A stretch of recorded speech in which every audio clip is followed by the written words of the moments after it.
인생의 의미를 설명하기 위해서 사람들은 여러 가지 비유를 사용해 왔습니다. 그중 하나가 항해의 비유입니다. 인생은 망망대해에 떠 있는 한 척의 배와 같다는 비유이지요. 인생은 풍랑이 일고 파도가 치는 바다를 항해하는 것과 같다라고 비유합니다. 제가 좋아하는 기도문 중에 어느 어부가 드린 기도가 있습니다. 하나님, 바다는 너무 넓은데 제 배는 너무 작습니다. 이걸 반대로 번역할 수도 있지요. 하나님, 제 배는 너무나 작은데 바다는 너무나 넓습니다.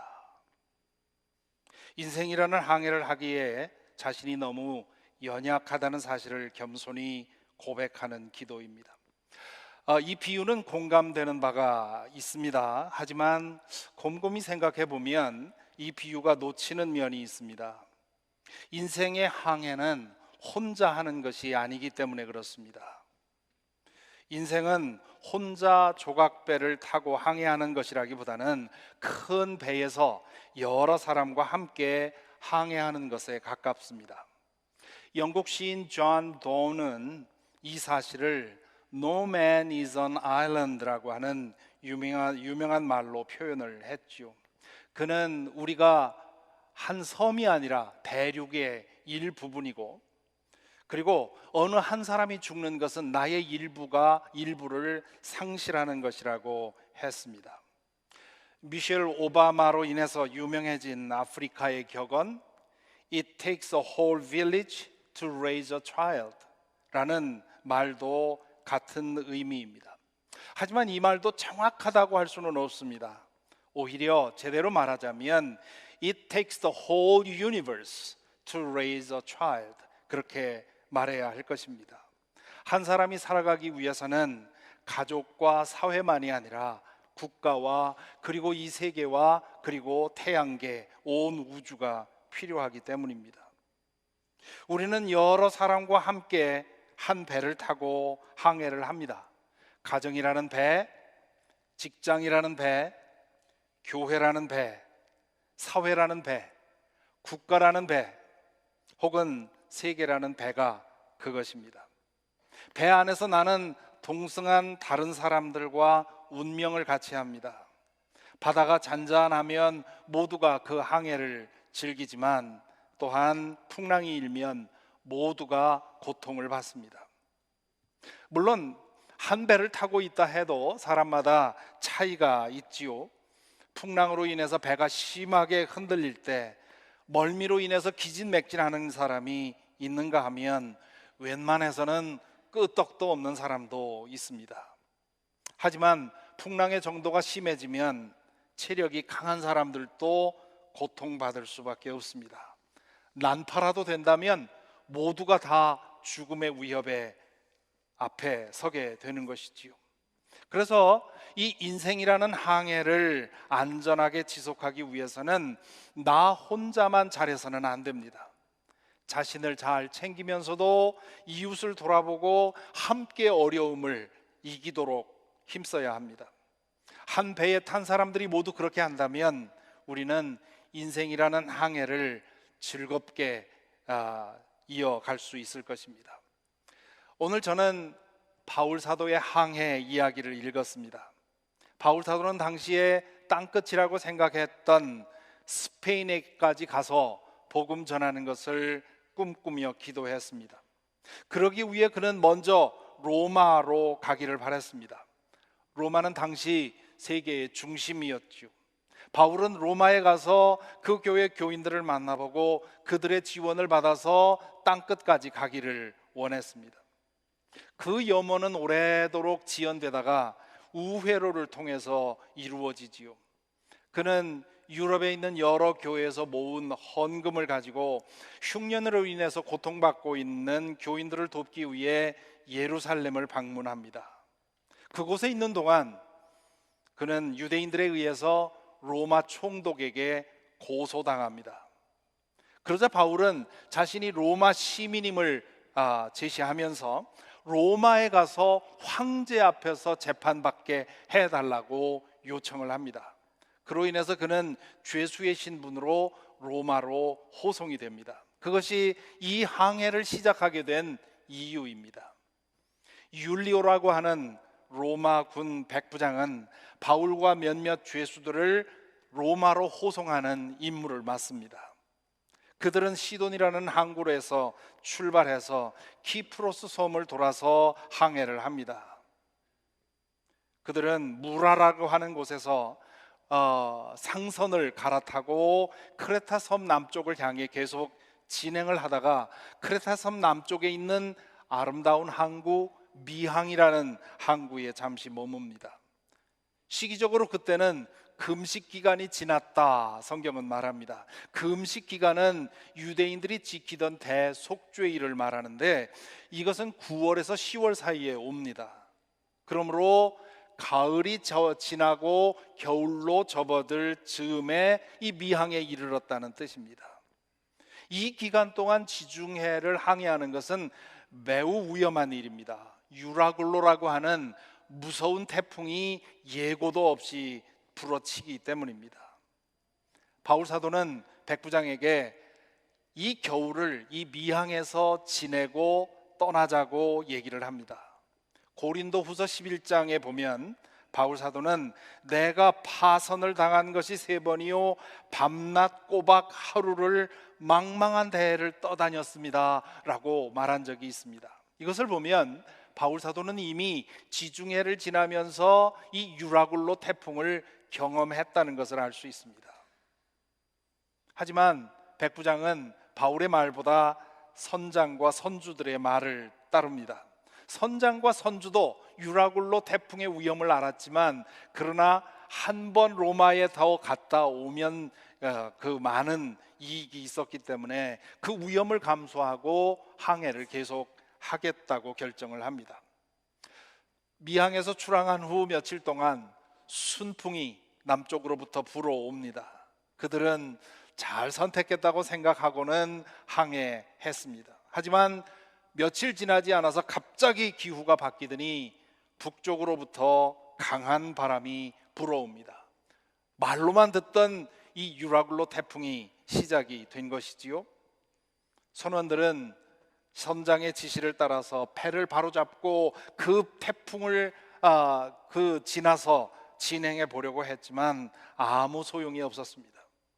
배가 파선되기 전에 바람이 잠자는 것을 기다릴 수밖에 없었습니다.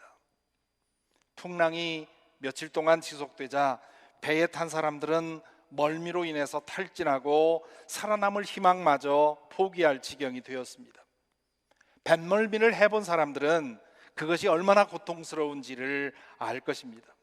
땅에 발을 딛는 순간 잦아드는 것이 뱃멀미입니다. 그런데 바다 한가운데서 꼼짝도 못하고 며칠 동안 풍랑에 흔들렸으니 얼마나 고통이 심했겠습니까?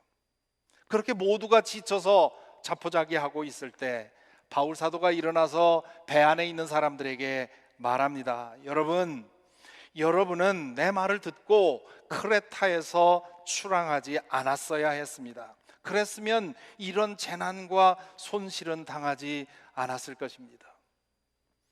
지난 일을 두고 누구를 탓하자고 하는 뜻은 아니었을 것입니다. 충분히 피할 수 있었던 일을 이익 때문에 재산이 물질적인 손해 때문에 그것을 감수하게 된 것이 안타까워서 한 말이겠죠. 그러면서 이렇게 말합니다. 그러나 이제 나는 여러분에게 권합니다. 기운을 내십시오. 이 배만 아니라 이 배만 잃을 뿐 여러분 가운데 한 사람도 목숨을 잃지는 않을 것입니다. 아마 배 안에 있던 사람들은 이대로 수장되는가 하고 두려워하고 있었을 것입니다. 그런 상황에서 바울 사도는 용기를 가지라고 희망을 잃지 말라고 그들에게 말합니다. 이것은 자연이 잘 될 것이라고 하는 wishful thinking을 제시한 것이 아닙니다. 바울 사도가 이렇게 말한 데에는 분명한 이유가 있었습니다. 그는 계속해서 이렇게 말하지요. 바로 지난 밤에 나의 주님이시고 내가 섬기시는 분이신 하나님의 천사가 내 곁에 서서 바울아 두려워하지 말아라. 너는 반드시 황제 앞에 서야 한다. 보아라, 하나님께서는 너와 함께 타고 가는 모든 사람의 안전을 너에게 맡겨주셨다 하고 말씀하셨습니다. 그러므로 여러분, 힘을 내십시오. 나는 하나님께서 나에게 말씀하신 그대로 되리라 믿습니다. 우리는 반드시 어떤 섬으로 밀려가 닿게 될 것입니다. 바울이 이렇게 말했을 때 그 배에 타고 있던 사람들이 어떻게 반응했는지에 대해서 오늘 본문은 말하고 있지 않습니다. 아마 어떤 사람들은 들은 척도 하지 않았을 것입니다.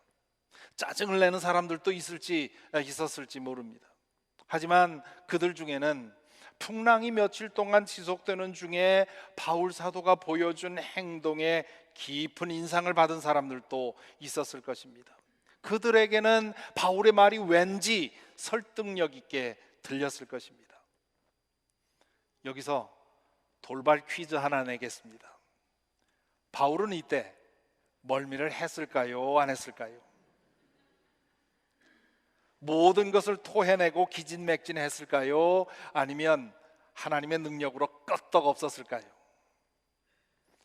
저는 중고등학교 시절이면 배를 타고 당진에서 인천으로 오갔습니다. 그래서 뱃멀미가 어떤 것인지 체험적으로 압니다. 서해에서 배를 운전하기 위해서는 밀물과 썰물, 이 물때를 잘 맞춰야 합니다. 한 번은 중간에 어느 항구에서 손님들을 내어주고 돌아 나오는 길에 선장이 물때를 잘못 맞추는 바람에 뻘에 배가 꽂혀버렸습니다. 그로 인해서 물이 다 들어올 때까지 서너 시간을 그 배 안에서 울렁이게 되었습니다. 그때 정말 바다에 빠지고 싶을 만큼 지독한 멀미를 서너 시간 동안 시달려 보았습니다. 바울과 그 일행은 무려 14일 동안 유라굴로 태풍에 시달리며 바다 한가운데서 표류하고 있었습니다. 이 정도면 평소에 체질상 멀미를 하지 않던 사람들도 멀미를 하게 되어 있습니다. 바울도 예외가 아니었을 것입니다. 만일 바울만은 멀미하지 않았을 거라고 생각한다면 뭔가 믿음에 대해서 오해하고 있다고 생각하면 됩니다. 그는 다른 사람들과 동일하게 혹은 더 심하게 멀미를 했을지도 모릅니다. 그럼에도 불구하고 그 고통에 짓눌리지 않았다고 하는 것, 바로 그것이 중요합니다. 우리는 바울의 믿음을 알고 있고 그가 고난에 대해서 어떤 태도로 임했는지를 잘 알고 있습니다. 그는 감옥에 갇힌 상태에서 데살로니가 교인들에게 이렇게 썼지요. 우리 많은 사람들이 잘 아는 말씀입니다. 우리 같이 읽어볼까요? 항상 기뻐하십시오. 끊임없이 기도하십시오. 모든 일에 감사하십시오. 이것이 그리스도 예수 안에서 여러분에게 바라시는 하나님의 뜻입니다. 여기 항상 기뻐하십시오라는 말은 기뻐할 수 없을 때에도 기뻐하십시오라는 뜻입니다. 끊임없이 기도하십시오라는 말은 기도가 안 될 때에도 기도하라는 뜻이지요. 모든 일에 감사하십시오라는 말은 감사할 조건이 없을 때에도 감사하라는 뜻입니다. 간단히 말하면 고난 중에 기뻐하고 기도하고 감사하라는 뜻입니다. 그런 믿음으로 바울 사도는 그 고난을 마주했던 것입니다.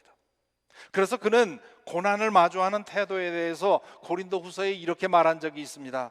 우리는 무슨 일에 있어서나 하나님의 일꾼답게 처신합니다.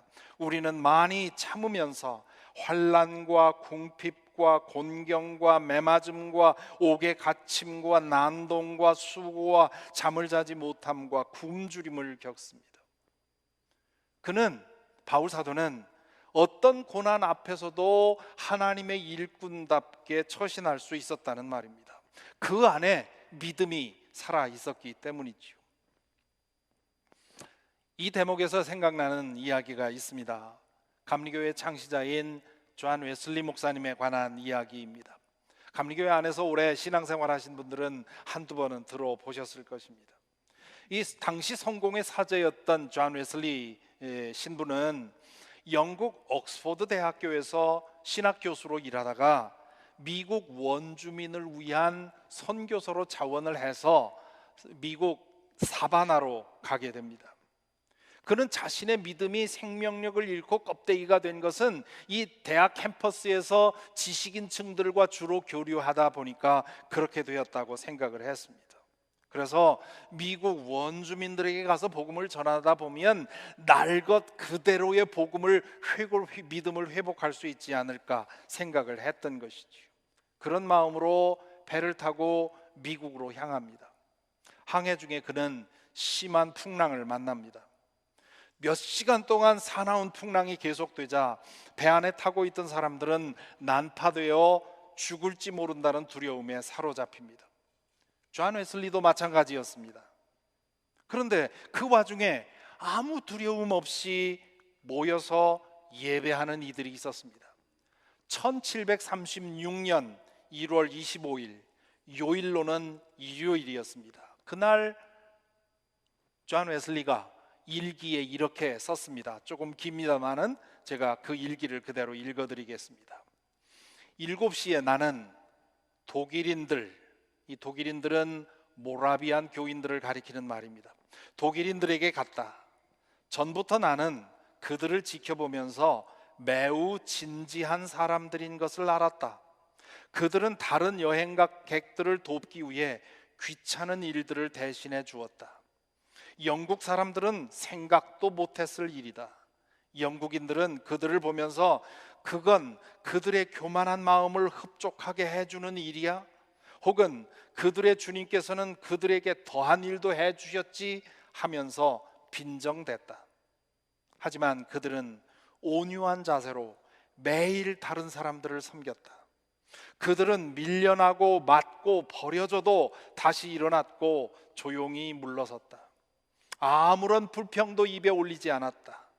그들은 두려움의 영에서 구원되었을 뿐만 아니라 교만과 분노와 복수의 영으로부터도 해방되어 있었다. 그들이 예배를 드리기 위해 함께 모여 찬송을 부를 때 바다는 요동쳤고 주 돛이 파괴되었고 물이 갑판 안으로 밀려들었다. 바다가 우리 모두를 삼킨 것 같았다. 영국인들 사이에서 비명이 터져나왔다. 그러나 그 독일인들은 조용히 찬송을 불렀다. 폭풍이 잦아든 후에 나는 그들 중 한 사람에게 당신은 두렵지 않았습니까? 라고 물었다. 그는 그렇지 않으니 하나님께 감사하지요 라고 답했다. 내가 다시 당신 아이들과 여자들도 두려워하지 않았다는 말입니까? 라고 묻자 그는 부드럽게 대답했다. 그럼요, 여자들도 아이들도 두려워하지 않았습니다. 나는 그들을 떠나 울고 불고 뒹구는 사람들에게로 가서 시련의 시간에 하나님을 경외하는 사람과 그렇지 않은 사람의 차이가 어떤 것인지 저 독일인들을 보라고 영국 사람들에게 말했다. 12시에 바람은 잦아들었다.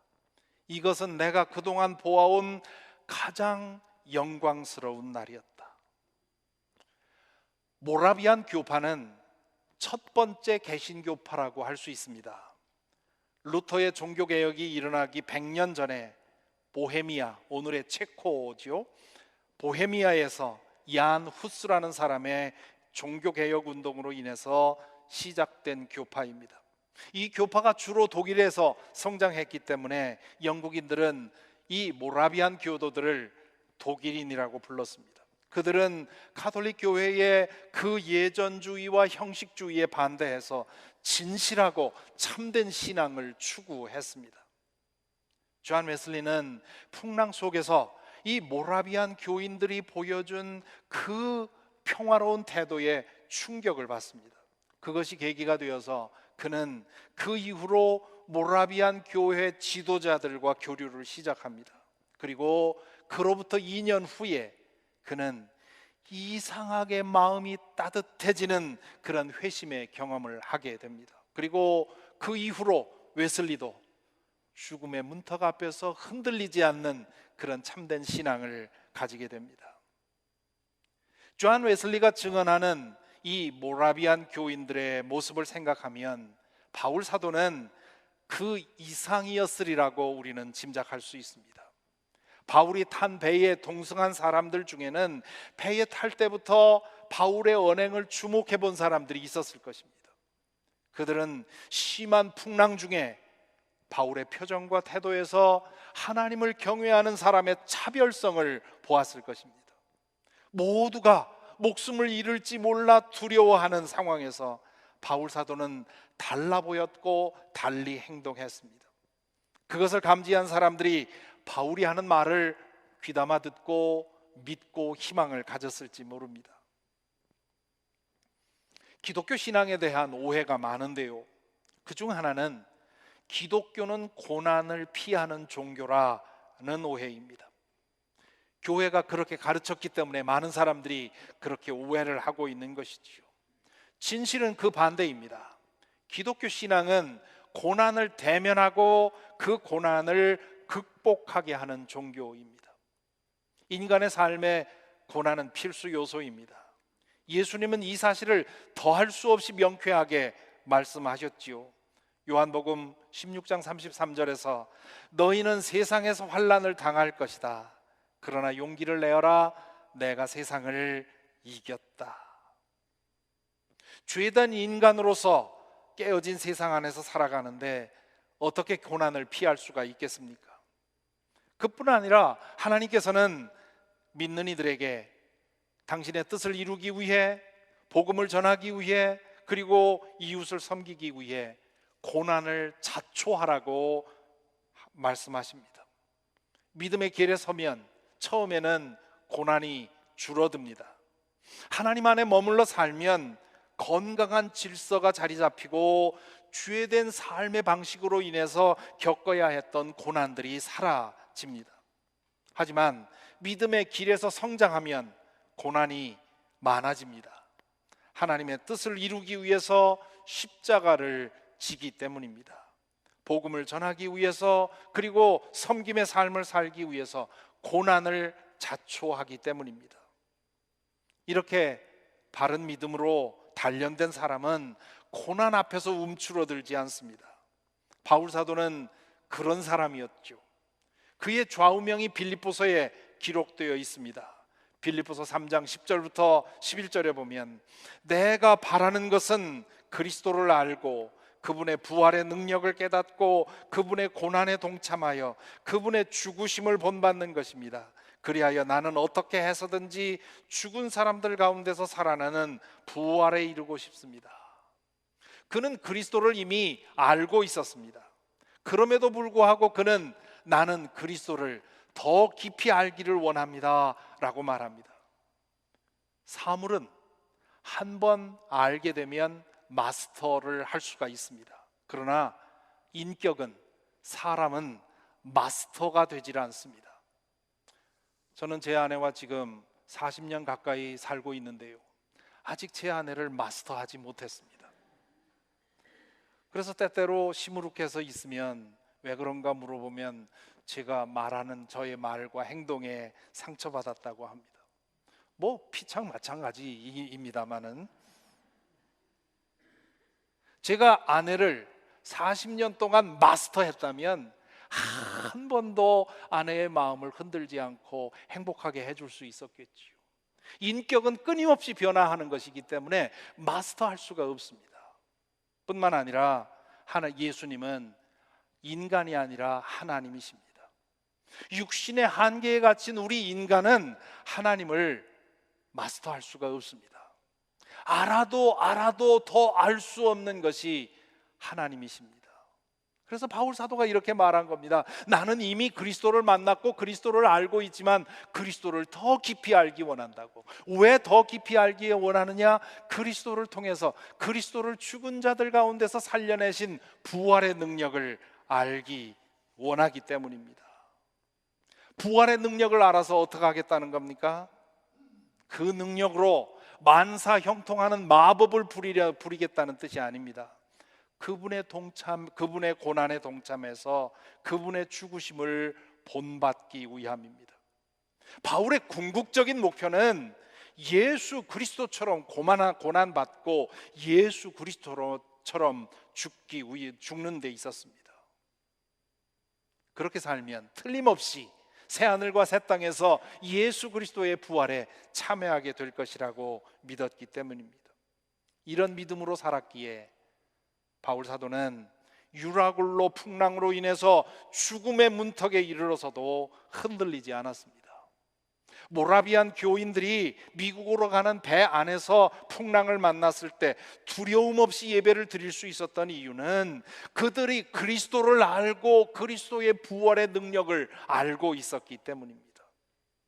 그들의 믿음의 궁극적인 목표가 고난 없는 인생이 아니라 예수 그리스도께서 말씀하신 것처럼 십자가를 지고 고난을 더 많이 짊어지는 그 믿음의 능력이 그들의 목표였기 때문에 그들은 이 풍랑 앞에서 흔들리지 않았던 것입니다. 그랬기에 모두가 희망을 잃고 생을 포기하고 있을 때 그들은 잠잠히 예배할 수 있었고, 고통받는 사람들을 찾아다니면서 귀찮은 일을 섬겨 줄 수 있었습니다. 그 배에 타고 있던 사람들 중에 본론이 있는 사람들은 그 차이를 알아보았을 것입니다. 조한 웨슬리가 모라비안 교인들의 표정과 행동에서 차이를 알아보았던 것처럼 바울과 같이 배를 타고 있던 사람들도 바울에게서 그 차이를 알아보았을 것입니다. 2주일 동안 태풍에 밀려다니던 배는 알지 못하는 어떤 섬으로 떠밀려가고 있었습니다. 그것을 먼저 감지한 선원들은 거룻배를 풀어서 도망치려 했습니다. 그것을 보고 바울은 백부장과 병사들에게 그들이 도망가지 못하게 하라고 지시합니다. 죄수가 백부장에게 지시하고 있는 겁니다. 백부장과 병사들은 바울의 말대로 그들을 만류합니다. 그런 다음 바울 사도는 모든 사람 앞에서 일어서서 이렇게 말합니다. 여러분은 오늘까지 열나흘 동안이나 마음을 졸이며 아무것도 먹지 못하고 굶고 지냈습니다. 그래서 나는 여러분에게 음식을 먹으라고 권합니다. 그래야 여러분은 목숨을 유지할 힘을 얻을 것입니다. 여러분 가운데 아무도 머리카락 하나라도 잃지 않을 것입니다. 이렇게 말하고 나서 바울이 취한 행동에 대해서 오늘 본문에서 누가는 이렇게 적어 놓았습니다. 바울은 이렇게 말하고 나서 빵을 들어 모든 사람 앞에서 하나님께 감사드리고 떼어서 먹기 시작하였다. 성경을 잘 아는 사람들은 바울의 행동을 읽으면서 뭔가 익숙한 느낌을 받을 것입니다. 예수께서 빵 5덩이와 물고기 2마리로 5,000명을 먹이실 때 했던 행동과 유사하기 때문입니다. 그 장면을 누가는 이렇게 서술하고 있습니다. 예수께서 빵 5개와 물고기 2마리를 손에 들고 하늘을 우러러 쳐다보시고 그것들을 축복하신 다음에 떼어서 제자들에게 주시고 무리 앞에 놓게 하셨다. 예수께서 마지막 제자들과 함께 마지막 식사를 하실 때에도 같은 행동을 하시지요. 그 장면을 누가는 이렇게 적어 놓았습니다. 예수께서는 또 빵을 들어서 감사를 드리신 다음에 떼어서 그들에게 주시고 말씀하셨다. 바울 사도는 한편으로는 예수께서 빈들에서 허기진 무리들을 먹이셨던 때를 상상하고, 다른 한편으로 마지막 만찬 자리에서 제자들에게 떡을 떼어 주셨던 그 장면을 생각하고 빵을 들어서 하나님께 감사를 드리고 떼어서 먹기 시작을 했던 것입니다. 그는 자신의 이 행동이 사람들의 마음에 용기를 심어 주어서 힘을 차리고 일어나 음식을 먹어 그래서 조금 있다가 있을 이 일에 대비하기를 원했던 것입니다. 멀미를 해본 사람은 압니다. 그 상태에서는 음식을 먹을 수가 없습니다. 바울이 빵을 씹어 먹을 때 속에서 구역질이 솟아 나왔을 것입니다. 그럼에도 그는 꾸역꾸역 씹어서 삼켰습니다. 그 모습을 보는 사람들에게 그 행동은 식욕을 불러일으켰고 살고자 하는 의욕을 불러일으켰습니다. 하나 둘씩 자신의 보따리를 풀러서 빵을 꺼내서 먹습니다. 살 수 있다는 희망은 삽시간에 사람들에게 퍼졌고요. 그리고 결국 그 배에 탄 276명 모두가 배불리 음식을 먹고, 그리고 그 다음 날 모두 안전하게 몰타섬에 도착하게 됩니다. 그 여정을 거쳐서 바울과 동승했던 사람들은 모두 로마에 도착합니다. 저는 상상합니다. 적어도 그 배에 타고 있던 사람들 중에 몇은 존 웨슬리처럼 바울과 그 일행의 행동에 깊은 인상을 받고 로마에 당도해서 교회를 찾아갔을 것이라는 것이죠. 자신들도 그들이 가지고 있었던 그 진짜 소망을 갖고 싶어서, 저들은 도대체 무엇을 믿고 있기에 저럴 수 있었을까 생각하고 교회를 찾아가서 당신들이 믿는 그것을 나에게 알려달라고 얘기했을 것입니다. 바울의 이 항해 이야기는 우리가 탄 배가 위기를 만날 때 살아있는 믿음이 어떤 역할을 하게 되는지를 감동적으로 보여줍니다. 우리가 속해 있는 공동체의 안위가 믿는 이들에게, 참된 믿음을 가진 이들에게 맡겨져 있다는 사실, 그리스도의 부활의 능력을 아는 사람이라면 그 위기 가운데서 차별성을 드러내게 된다는 사실, 그렇게 할 때 그 사람은 다른 사람들에게 희망의 이유가 된다는 사실을 이 이야기를 통해서 깨닫게 됩니다. 자, 그렇다면 우리는 어떻게 이 살아있는 믿음 안에 거할 수 있을까요? 답은 간단합니다. 평소에, 위기가 없을 때, 평안할 때 하나님과의 깊은 사귐을 추구해야 합니다. 평소에 몸에 배인 것이 위기의 때에 솟구쳐 나오는 법입니다. 바울 사도가, 그리고 모라비안 교인들이 죽음의 위기 앞에서 그렇게 행동할 수 있었던 것은 평소에 하나님과 깊은 사귐을 가졌기 때문입니다. 그리스도를 알고 그분의 부활의 능력을 알기 위해 늘 힘썼기 때문에 위기의 순간에 그 존재감을 드러낸 것이지요. 그리고 그들의 그 평안과 소망이 다른 사람들에게 전염이 된 것입니다. 사랑하는 성도 여러분, 지금 여러분이 속한 배는 어떤 형편입니까? 여러분의 가정이라는 배는 어떻습니까? 여러분이 속한 직장은 어떻습니까? 여러분이 속한 교회는 어떻습니까? 여러분이 속한 사회는 어떻습니까? 그 모든 배가 두루 평안합니까? 그렇다면 지금이 영적 생활에 더욱 힘써야 할 때인 것을 기억하시기 바랍니다. 언제든 폭풍은 몰아칠 수 있고요, 풍랑은 우리가 탄 배를 뒤집어 놓을 듯이 우리를 흔들 수 있습니다. 평상시의 믿음은 그런 위기에 대한 준비입니다. 지금 평안하다면 그 평안에 감사하면서 매일 하나님 앞에서 깊은 사귐을 힘쓰시기 바랍니다. 그리하여 그리스도와 그분의 부활의 능력을 더 깊이 알게 되고 그 능력으로 주님의 고난에 참여하기를 힘쓰시기 바랍니다. 혹시 지금 여러분이 타고 있는 배가 역풍을 맞고 흔들리고 있습니까? 혹시 여러분의 가정이 깨어질 위기에 있는 것은 아닙니까? 여러분이 속한 교회가 어려움을 당하고 있습니까? 여러분이 일하는 직장이 흔들리고 있습니까? 여러분이 속한 사회가 어떤 문제로 인해서 풍랑에 휘둘리고 있습니까? 그렇다면 든든히 서서 그리스도의 부활의 능력으로 고난을 대면하고 하나님의 뜻을 따라 선하고 의로운 일을 지속하시기 바랍니다.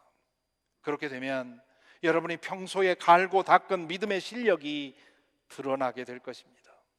다른 사람들 모두가 안 된다고 할 때, 모두가 희망 없다고 할 때 우리가 희망의 이유가 되어줄 수 있습니다. 공동체가 위기에 처할 때 하나님은 살아있는 믿음을 가진 사람들을 통해 그 공동체를 구하십니다. 이렇게 보면 내가 탄 배가 위기에 처할 때가 믿는 이들에게는 기회입니다. 우리의 믿음이 진실로 살아있는지를 확인할 수 있는 기회이고요, 그리고 살아있는 믿음이 어떤 것인지 그 차별성을 보일 수 있는 기회입니다. 평소에는 별로 달라 보이지 않던 사람이 믿음의 위기에서 그 믿음이 살아있음을 드러낼 수 있습니다. 희망 없어 보일 때 희망을 전하고, 기뻐할 일이 없을 때 기쁨을 전염시키는 사람들이 될 수 있기 때문입니다. 부디 저와 여러분, 우리 모두가 이런 믿음으로 우리에게 주어진 항해를 마지막 숨 다할 때까지 행해 나갈 수 있게 되기를 간절히 기원합니다.